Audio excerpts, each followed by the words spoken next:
Wato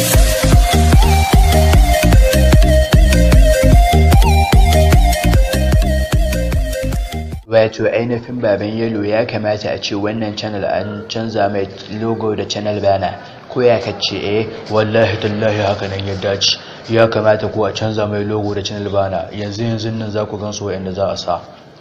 haha to tabarakallah masha Allah logon mu zai tashi daga izuwa wannan logon da kuke gani zai koma izuwa wannan sabon logo mai kyau kuna ganin sa ko sannan idan kai bako ne a cikin wannan channel namu mai suna Majalis Hausa TV